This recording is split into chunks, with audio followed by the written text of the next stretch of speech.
Here's some notes on photosynthesis and respiration.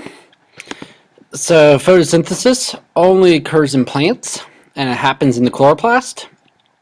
So remember that green organelle is only in plant cells. So plants only have this, so that's why they can only do photosynthesis. And of course, they use sunlight to get their energy in order to do photosynthesis. And so again, back on this slide, that's why it's showing sunlight coming in and hitting the chloroplast. And also, it needs water, which absorbs through the roots, and it needs carbon dioxide, which the leaves absorbs from the air. So it needs those two things, plus the light energy coming into that chloroplast, which contains chlorophyll. So again, that's why this little equation, going back to the slide again, shows carbon dioxide plus water goes in the into the chloroplast.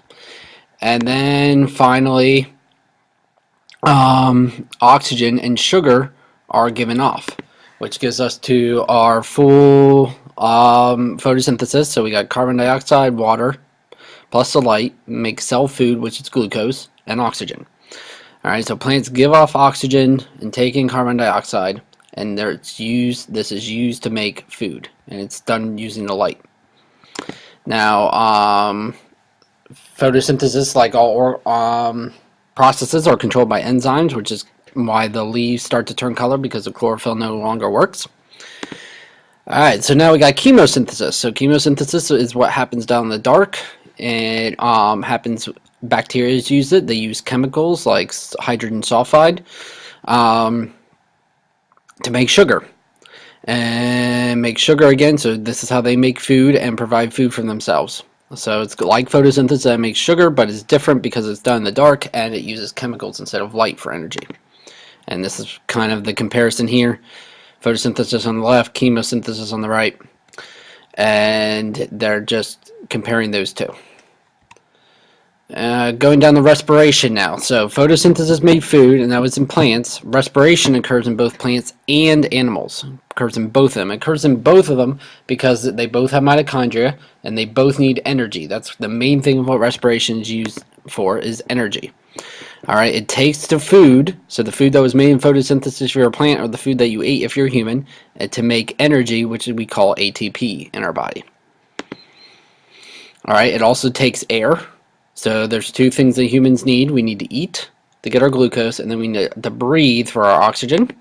And this gives us, so if you notice, it's like almost the complete opposite. They don't have water over here, which they should, but it's the most complete opposite of photosynthesis. We take in cell food, glucose, and oxygen, and then we make ATP, energy, carbon dioxide, and water. So it's just photosynthesis flip-flopped. Alright, now I said that plants can do this. So at night, they're not photosynthesizing, but they are still respiring. They're still doing respiration. So at night, plants actually release more carbon dioxide into the air than oxygen, because they don't have that sunlight to do photosynthesis. And again, respiration is controlled by enzymes, which is a problem. If we get too cold, the enzymes will slow down, and you won't be able to get enough energy. Alright, so now there's two types of respiration. There's things we call aerobic and anaerobic. Aerobic means with air, so it can be done with oxygen. And anaerobic is done with no air, meaning no oxygen. Aerobic is shown, they both start with glucose. Aerobic comes over here because oxygen is used, and it makes 34 ATP, which is a lot of energy. So aerobic is, you use that a lot when you're running long distance. You're using a lot of energy. You need lots of oxygen to breathe in to take all the energy. Whereas anaerobic is, if you use all the oxygen, we start going to anaerobic, because it still makes a little bit of ATP here. It makes 4. But it produces lactic acid as a byproduct, because there's no oxygen being used, and it produces lactic acid. And that's what happens once you're really, really working out. You use all the oxygen, and that's why your muscles feel stiff. It's because of the lactic acid. Aerobic respiration, again, just needs oxygen to occur, produces a lot of ATP. Anaerobic does not need oxygen, produces a little bit of ATP. And then this is just another thing on anaerobic you don't need to know. And then just remember, if you remember these two processes, you will be fine for the test. And you also need to know enzymes on the test. Photosynthesis makes oxygen and sugars, and it's done in the chloroplast with light.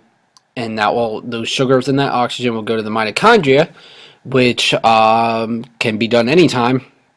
Do respiration anytime, and it uses that sugar and that oxygen to make ATP that the body uses, and then give off CO2 and H2O. And that's the photosynthesis and respiration note. So you should take notes on this. So you might have to go back through it and jot down some notes, and then do the review sheet on this before you take the test. And that's it.